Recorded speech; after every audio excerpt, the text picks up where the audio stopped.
আপনার ফিলিস্তিনের নির্যাতিত মুসলমানদের পক্ষে কথা বলাই আমার অধিকার, ভারতের গুজরাটের মুসলমানদের পক্ষে কথা বলাই আমার অধিকার, কাশ্মীরের মুসলিমদের পক্ষে কথা বলাই আমার অধিকার। তাই বলে কেউ জঙ্গি হয়ে যায় না।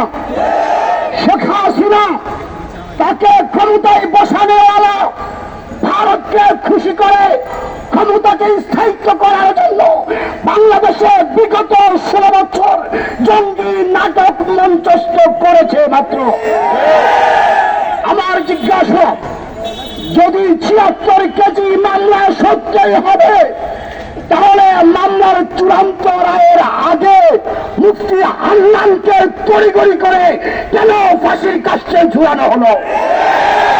সেই মামলার আসামি তারেক রহমান কেন খালাস পায়? যদি তারেক রহমান খালাস পায়, তাহলে মুফতি হান্নানও নির্দোষ ছিল।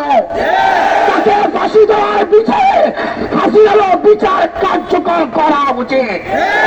অতএব এই সমস্ত মামলায় যে সমস্ত ওলামায়ে কেরাম এবং মাজলুমরা জেলে আছে, তারা নির্দোষ, তারা নিরপরাধ, তারা জুলুমের শিকার, হাসিনার ক্ষমতার লোভে লিপ্সায় নির্যাতনের শিকার এই সমস্ত ওলামায়ে কেরাম। অতএব জালেম হাসিনা দিল্লি চলে গেছে, দিল্লির কোন নির্দেশ বাংলায় চলতে পারে না, রায়ের কোন এজেন্ডা বাংলায় চলতে পারে না, আমেরিকার ষড়যন্ত্র বাংলাদেশে বাস্তবায়ন হতে পারে না। আমি বাংলাদেশ খেলাফত আন্দোলনের মহাসচিব হিসেবে বলছি, এই সমস্ত আলেমদের মুক্তি পাওয়া তাদের মানবিক অধিকার, তাদের নির্যাতিত পরিবারের অধিকার। অতএব ফারাবী, শেখ ফরিদ, আমিনুল ইসলাম সহ যে সমস্ত ওলামায়ে কেরাম ওই সমস্ত মামলায় জেলখানায় আছে, ওদেরকে অবলম্বে মুক্তি দিতে হবে। তারেক রহমান মুক্ত, আপনার জামিন পাচ্ছেন।